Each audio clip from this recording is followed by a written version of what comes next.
I am free and that's why I am lost. Hi everyone, in this video I'll talk about one of the most influential fiction writers of the 20th century. Franz Kafka's name alone has become a literary style called Kafkaesque. He wrote about human nightmares, a state of paralysis when your legs and arms fail you. Kafka's is a story of failure, a beautiful failure. Before I start, I have a confession. I always thought Kafka was a complainer, constantly whining how terrible the world is without offering any solutions. A prophet of doom, but then I read all his novels and short stories. How wrong I was about Kafka. In this video, I'll do three things. First, I'll look at Kafka's life, then summarize and discuss 6 of his most famous stories, and finally 10 lessons we can learn from him. I have looked at all his novels and short stories and his life and come up with 10 simple lessons we can learn from Kafka. Whether you're a writer, artist or reader, Kafka has a lot to offer. His story is a story of failure, a beautiful failure. So sit back with a cup of coffee and enjoy the video on how to fail and beautifully. Franz Kafka was born in 1882 in Prague into a German-speaking Jewish family. German at the time was seen as a more instrumental language for social mobility. Kafka also spoke Czech, but not fluently. Prague was part of the Austro-Hungarian Empire at the time, but towards the end of Kafka's life, the empire collapsed in 1918 and the nation of Czechoslovakia was born. This too split into 2 countries in 1993 as Czech and Slovakia. So he is generally considered a Czech author despite writing in German. Kafka's middle-class background allowed him to get a good education and a university law degree, and later worked at an insurance company. He found his job a huge hindrance to his writing, as he stayed at the office for long hours. Despite this, he managed to write in his free time, mainly in the evenings or at night. In fact, it was his writing, a moment of freedom, that allowed him to cope with his stressful job and life. He kept a diary throughout this period. He worked for 15 years and finally retired with a pension at the age of 35. But unfortunately, his health deteriorated soon after and he died 2 years later in 1924 after contracting tuberculosis. Despite a somewhat short life, he left quite a good body of work behind. Now we have 3 novels and a great many short stories. He published very few of his writing during his lifetime. He left his writing with his friend Max Brod and told him to burn them, but Brod went against Kafka and published them after his death. Even his attempt to burn his stories failed.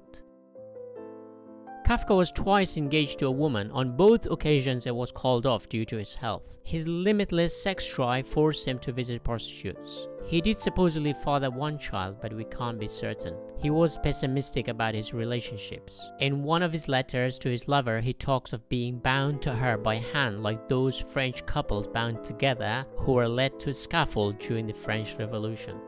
Even in that intense moment of romantic expression, he cannot think but a doomed end. Instead of altar, he thinks of scaffold. His pessimism came true. They never got married. In all his novels, there is only one example of his main character fathering a child, which he runs away from, by the way. All his other protagonists have no children. This theme of fatherhood is very important in his writing. Now, Kafka had a very tough relationship with his own father. It is no secret that he didn't like his father. In a letter to his father in 1919, Kafka wrote, "My writing was all about you." In all his writing, the main characters fight an illogical, oppressive authority figure. So we can assume that Kafka's writing was his way of expressing his distaste for the way his father had treated him. Kafka remained a timid person and incredibly critical of his own writing. He also had 3 sisters who outlived him, but they all sadly ended up in Nazi concentration camps in 1940s and died there. Kafka wasn't religious in his outlook, but later in life he did try to reconnect with his Jewish heritage. The term Kafkaesque in English is used to describe a style of writing that is dark, gloomy, stifling, and often about a powerless individual oppressed by a powerful authority figure. almost a nightmarish feeling of paralysis that is common in all his stories. Kafka made sure to name all his characters, or most of them, with the letter K in their names. When you read him, keep your eyes open for names beginning with K or just K. In other words, Kafka. If you write fiction literally with your own name or the first letter of your name, one day you will have a style of writing named after you, like Kafkaesque. Kafka was influenced by existential philosophers like Nietzsche, Kierkegaard, and Schopenhauer. You can see those influences in his writing. For example, Nietzsche famously proclaimed that God is dead. In the absence of God, the whole idea of truth is questioned. If you think about it, it created a massive shift in intellectual thoughts because religion and God were no longer the existential anchor. Now you have to find meaning somewhere else. Kafka's protagonists struggled to find the truth. Kierkegaard and Schopenhauer talked about how suffering is an inherent part of human condition. All Kafka's main characters suffer a great deal, and none except one escape their miserable life. His literary influences were Charles Dickens and Fyodor Dostoevsky. Later I'll discuss the similarities between his writing and these authors. Dostoevsky's novel The Double seems to have inspired Kafka's The Metamorphosis. Also important to note that Kafka was born only 1 year after Dostoevsky died in 1882. Kafka has influenced many novelists and artists. The one author whom I have spoken before on this channel is Kazuo Ishiguro, who often writes about bizarre incidents that appear like dream or nightmare more than reality. In his novel The Unconsoled, or When We Were Orphaned, and even in Never Let Me Go, we can feel Kafka talking to us. Another author is Murakami, who even titled one of his novels Kafka on the Shore after him, in which the main protagonist escapes his oppressive father. Kafka's influence on literature is so immense that it will take hours to list them all here. Kafka wrote 3 novels and many short stories. Here I'll summarize and discuss his 3 novels and 3 short stories. America, or The Man Who Disappeared, is an incomplete novel published posthumously in 1927, but it was written in 1912, so considered Kafka's first novel. It is the story of Karl, a 16-year-old naive but good-hearted European who is forced to flee to America after getting an older servant pregnant. In America, he makes a few friends, some good, but most of them exploit him or gets him into trouble with those in position of power. At first, he stays at his uncle's house where life couldn't be better. His future looks very promising, but then suddenly thrown out for visiting his friend without permission. Later, Karl manages to get a job, but dismissed for breaking the rules. At the end, he gets a job at a theater, but we don't know what happens to him. At least we know that by the end, he's still alive and things are looking up. It is Kafka's only story that ends in happiness of sort. As I mentioned in my video on Italo Calvino, America was his favorite novel of all time. As the first novel, we can see that Kafka was still optimistic about the world. There is a hint of Dickens in this novel.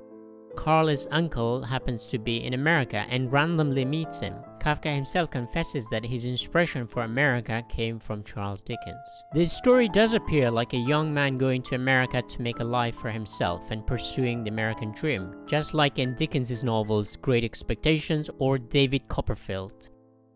Karl is not a very strong character as there are bigger forces or tides in which he drifts around. This novel is less Kafkaesque. America is the only attempt Kafka made to escape. America is the land of freedom. After this novel, Kafka gave up any hope of freedom. Now we enter into Kafka's nightmare world. We need a candle. It's really dark. The Trial was published in 1925, but it was written in 1914 or thereabout. If America was inspired by Charles Dickens, The Trial was clearly a novel in the mold of Dostoevsky's Crime and Punishment. I should also point out that this novel is also incomplete. What is the story? Joseph K., a simple banker, is arrested for a crime he doesn't know he has committed, and by people who never identify themselves. If that's not weird enough, he's not even sent to prison, so he's free while trying to work his case. Justice is twisted here. It's his job to prove himself innocent, not the authorities to prove him guilty. He gets a lawyer who happens to make things much more difficult for him and almost becomes like a slave master the way he controls his clients. He then approaches other people to help him, but nobody is able to. Finally, on his 35th birthday, Joseph is arrested again by two men and executed outside the city without he ever finding out what his crime was. Joseph K. feels he deserved the punishment despite not knowing what his crime is. Dostoevsky at least told us about Raskolnikov's crime and the detectives who worked the case. Kafka turns things upside down and takes us into a complete nightmare where we don't know what's going on. We follow Joseph K. as he struggles to find out his case. At some point, I had the feeling that he wasn't arrested at all. Instead, he was following the police and claiming that he was, perhaps seeking attention. Joseph moves through space like almost in a dream, suspended, always in limbo, as if life itself is a sentence. I think Kafka is telling us that life itself is a trial. We have to prove our worth in society. We are only treated well if we can prove that we are innocent, useful, and keeping our heads low and working hard. If not, you're discarded by the system in the same way ants and bees discard useless members in their colony.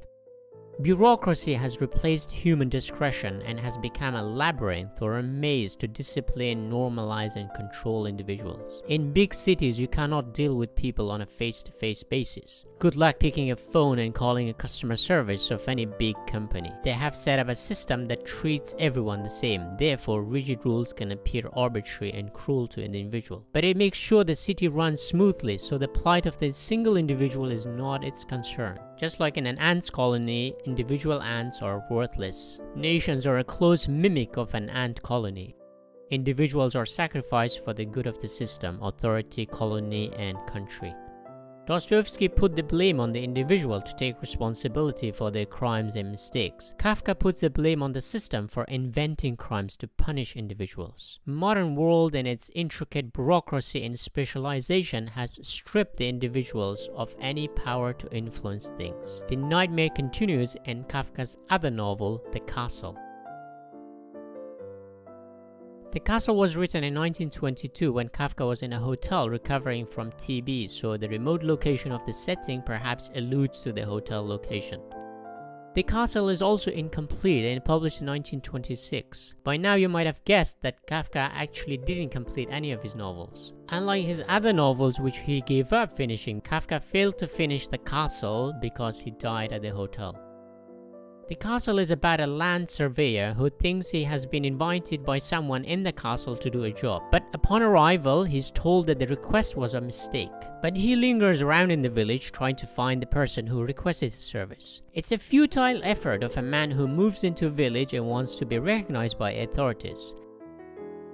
It is a closed village, especially to those coming from town. Just like in the trial, here too the protagonist desperately tries to live in the village legally but unable to find ways to achieve it. Here the court system is replaced with a village and a castle, perhaps alluding to a more older time when empires and kings ruled places. In the trial, the court system alludes to modern world where authority has become faceless. In the castle too, Kay never manages to meet the authorities, the people in charge. Unlike in the trial, where we don't know the location, we get to know the remote rural location of the castle in the winter. The village seems like a typical village. It has two hotels, a 5-star called Castle Inn and a cheap hotel called Bridge Inn. Here, the idea of community and sense of belonging is very central, and the main motivation for Kay as he tries to avoid solitude that is depicted in the trial. Kay tries many different ways to go to the castle, or contact it, or understand it, or enter it, but always fails. There are millions of obstacles. It is like an outsider in a circle and nobody wants to include you. The castle is like an old language that Kay is trying to decipher. The title in German also means lock. It's perhaps human attempt to get to the truth, implying that it's impossible to find the truth, religious or scientific truth. Human society is like a tangled web of bureaucracy and legal system that makes the individual powerless and defeated. Kobo Abe's novel The Woman in the Dunes is very similar. A man accidentally arrives at a village and gets tangled in a web of sand that he never manages to get out, like an ant stuck in something. Now I will look at 3 of his most famous short stories. The Metamorphosis was written in 1912, published in 1915, is the first on the list that was completed by Franz Kafka. But years after its publication, he said he didn't like the ending and wished he could change it. In the Metamorphosis, just like in the Ovid's Metamorphosis of the Roman period, a human turns into an animal. In Kafka's story, Gregor Samsa, a traveling salesman, wakes up to find himself turned into an insect or vermin, something repulsive.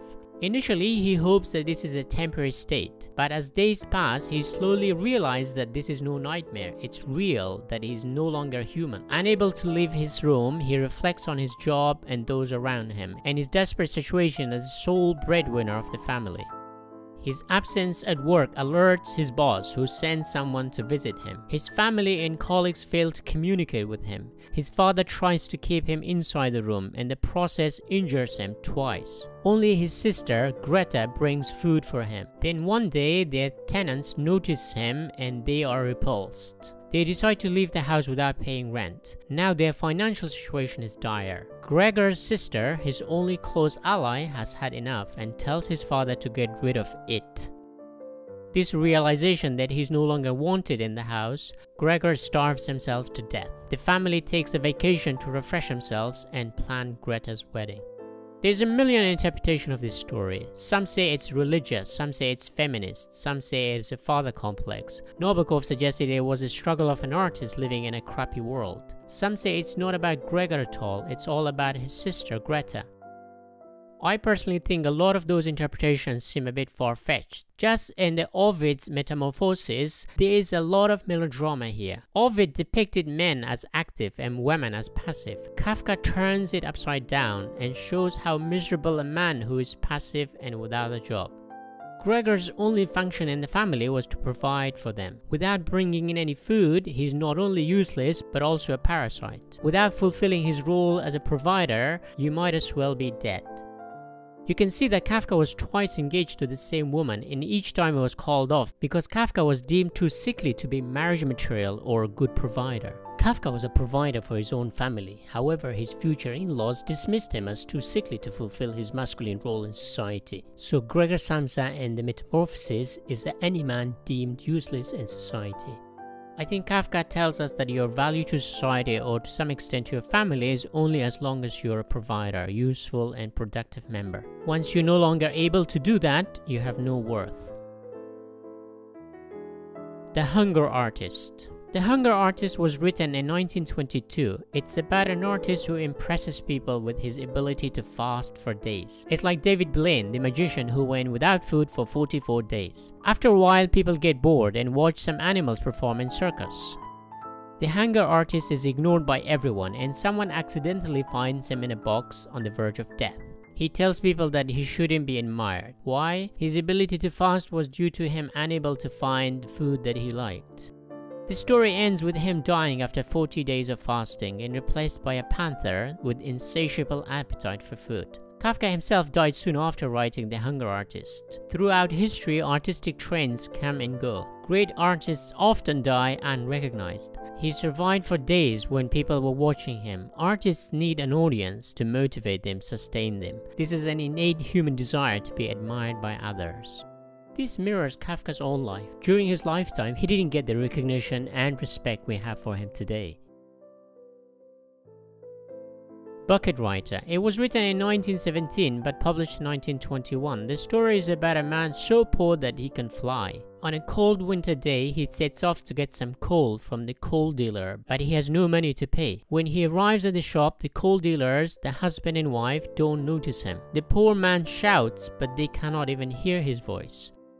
He is so poor that he has become invisible, weightless, and inaudible. At the end, he flies away towards the ice mountain and disappears. Poverty means you have nothing, no voice, no weight, and invisible. As we can see in all his stories, Kafka is concerned with a powerless individual against society, usually the authority, the powerful, the mighty. Individuals are usually unjustly and unfairly tossed around like a football.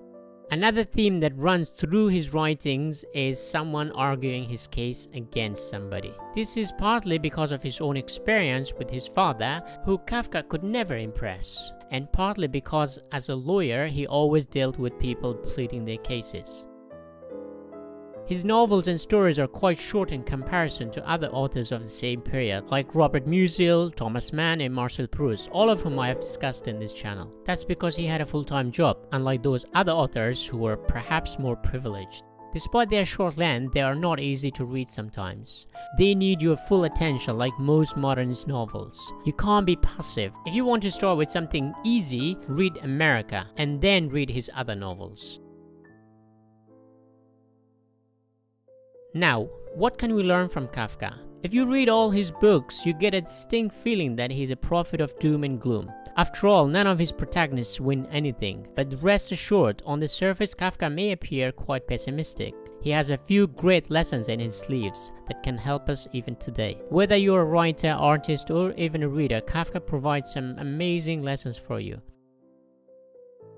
Lesson 1. Failure can be beautiful. In all Kafka's works, failure is the most dominant theme. The only exception is America, where the protagonist doesn't die by the end. If one has to characterize Kafka's works, it would be this. He was a beautiful artist of mourning and grief. His stories are cries and sobs of human condition. He was a beautiful cry artist who sobbed at every failure, who told stories of failure. Perhaps he was the best artist of reality. Failure, despite being seen as negative, it's not always bad. In fact, our evolution is only possible when our genes make mistakes. Through mutation, we die, but we also survive. So every failure has either the seeds for future success, or if not, it can be a moment of beauty. In the same way, tragedies can be beautifully told and enjoyed.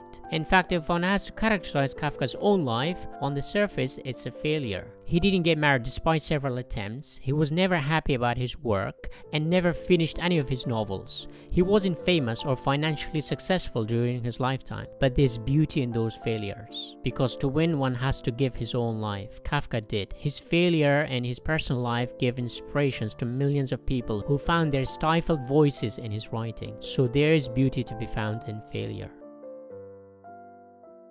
Lesson 2. Life is a series of interruptions. Evil is whatever distracts. We have dreams, we wait for the right moment, we think the condition is right to start our project. We think one day we can start doing something. Kafka had the same feelings. He had a desk job at an insurance company and worked long hours. Kafka writes in his diaries, "Since I'm nothing but literature and can and want to be nothing else, my job will never take possession of me. It may, however, shatter me completely, and this is by no means a remote possibility." His day job was a hindrance because he was never free enough to dedicate more time on his writing. He didn't finish any of his novels. He even hated the ending of the Metamorphosis. He says he could have written it much better if it wasn't because of his business trips. He was constantly interrupted. But he also had the habit of just leaving his novels unfinished, like a promiscuous person going through many relationships and breakups. If you have not finished any of Kafka's novels, don't feel bad because he never completed them in the first place.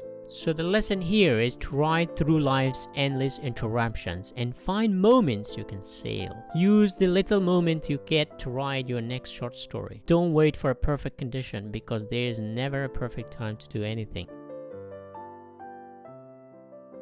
Lesson 3. Life is absurd. The meaning of life is that it stops. If there's one thing that ties all Kafka's writing, it's the absurdities of modern life. There are so many moments in the stories of his characters getting lost in the illogical and irrational maze of legal system or some other entanglements. You get the feeling that nothing makes sense. That's precisely the point. We may think life has a purpose. We may think we are going somewhere. We may think that things we do have meaning. But if you stand back and assess things more clearly, you may find that not everything makes sense. Not everything has meaning. Not everything happens for a reason. Sometimes good things or bad things just happen.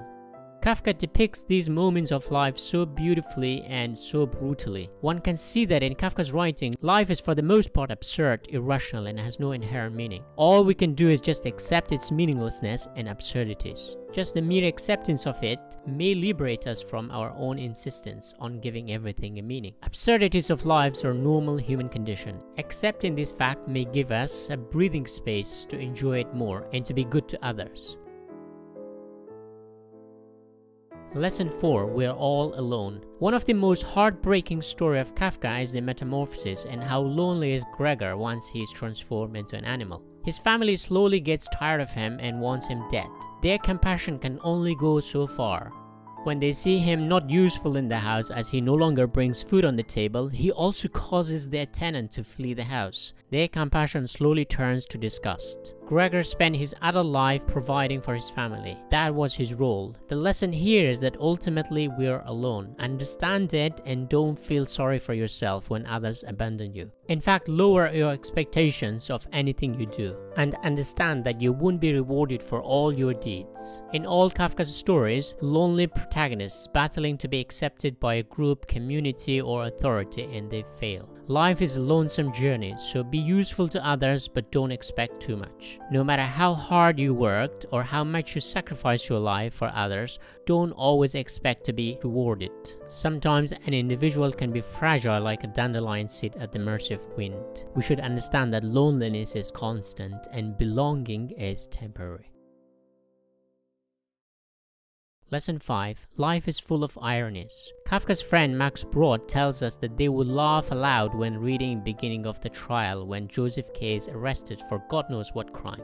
Both the metamorphosis and the trial can be read as dark comedies. In the castle too, some of the events are so illogical and comically stupid that you can't help but laugh. In the face of utter failure, all we can do is laugh. Life is full of ironies. There are some big ironies about modern life, for example. Food is supposed to keep us alive, but in some rich countries there is so much food that it has become a major killer through obesity-related illnesses. Modernity had promised everyone more free time, but people in affluent countries are the busiest of all. Justice system was supposed to protect the weak, but it has become like a spider web that only catches the weak, while the strong can tear through. Gregor Samsa spent his entire life providing for his family, and they were the first who wanted him dead. Kafka tells us that in the face of life's terrible ironies, we might as well laugh at it. If you have kids, don't put too much pressure on them like Kafka's father did to Kafka. If you pester your kids too much and give them a hard time, you might produce another Kafka. Now that is a Kafkaesque irony. Lesson 6. You can't know everything. Western civilization or modernity is predicated on the idea that through science we can know everything.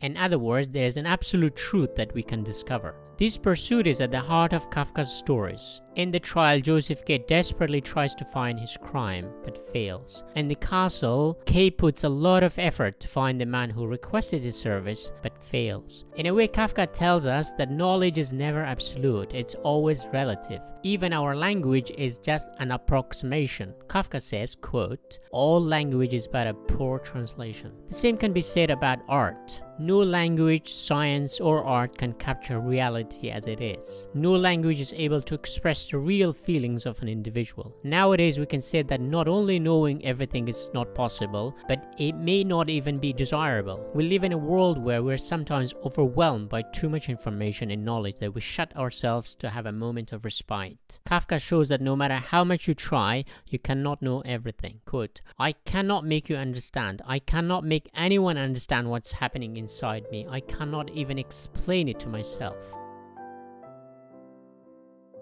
Lesson 7. Human being is not sacred. In the Metamorphosis, Kafka shows us that human life is pretty ordinary. He challenges us to question the traditional notion of human created by God or a special creature of God. Gregor Samsa turns into a disgusting insect or a vermin. This is more in keeping in how evolution sees humans as just another species among millions of other species. In fact, sometimes the insect is translated as cockroach. In evolutionary history, cockroaches are the most successful animals. They have existed for 250 million years, which predates the dinosaurs, and they are still going strongly. It's only us humans who see ourselves as somewhat special or even sacred. Kafka questions such myth. Our culture has given us the sacred notion of human life. These egocentric views most likely imposed on us or taught to us by society, but in reality we are bound by our own body that nature has provided us. Gregor Samsa has a human mind, but an animal body. That's what we are. We are not special or divine, so let's not treat ourselves as such. And we are perfectly fine to be ordinary because there's so much beauty in the ordinary. Lesson 8. Don't give up the fight. One of the most interesting things about Kafka's heroes is that despite the odds being stacked against them, they never give up. As readers, we see that they have no chance in such brutal circumstances, but none of them give up. They continue their struggles to the very end. In Hunger Artist, the artist starves himself to death. In the Metamorphosis, Gregor too starves himself to death. Both refuse to eat, which show their determination and doggedness. In The Trial and The Castle, the protagonists never stop their pursuit until they are killed. The authorities or the regimes or the powerful tear them down, wear them down, create millions of obstacles. Bureaucracy is like a maze. In the past, kings used to discipline people with brute force through physical torture. But in modern world, authorities and companies have created walls around them, which we call bureaucracy or institutions as obstacles. Bureaucracy seems almost inevitable in modern world. We see governments and companies have set up call centers or computerized systems that sometimes it feels that you're treated like zoo animals, all fenced up in a small maze and labyrinth.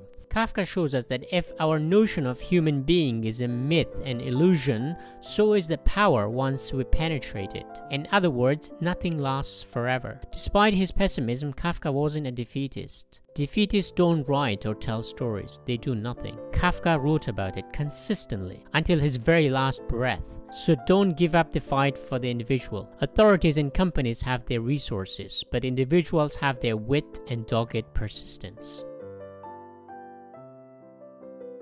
Lesson 9. Alienation is universal. One of the most prevalent themes of Kafka's writing is alienation. Individuals are alienated from their families, communities, and even from themselves. His characters are distancing themselves from others, or sometimes forced to isolation. Alienation is not a modern invention, but modernity made it universal. Even powerful people are alienated. In recent months, we heard about the British royal family and how individuals felt excluded and alienated. In pre-modern world, most humans were attached to a piece of land, either through ownership or through slavery or through peasantry.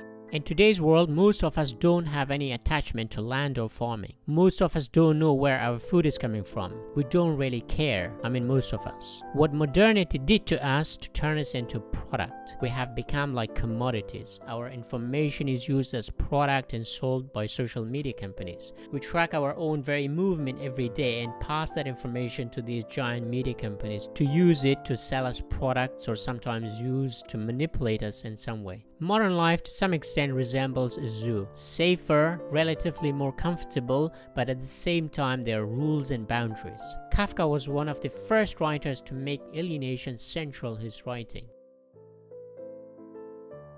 Lesson 10. Tell stories. Despite all his pessimism, doom and gloom in Kafka's writing, he didn't resign. Instead, he used every free hour of his time to write and tell stories. He dedicated his life to the art of storytelling. One of the most haunting aspects of Kafka is his powerful voice. So having a voice is one of the best things you can have. It's in a way a debt to your community, society to tell your stories and those around you. Kafka spent years perfecting his craft and he was never happy about it. The reason none of his novels were given any proper ending was because Kafka was still honing his craft. He was diligent, he wanted more precision in his writing. On the one hand, Kafka dedicated his life to literature and storytelling, but on the other hand, he found writing and storytelling as his savior from the monotony of life and work. It was his craft, but also his escape. It was his goal, but also his hobby. He was artistic, but also found the art itself his cure, his healing. So Kafka teaches us that despite the fact that life has no inherent meaning, it's full of failures, obstacles, all you can do is tell stories. Tell great stories, tell your stories, tell stories, and if you fail, fail beautifully. In the very act of telling your stories.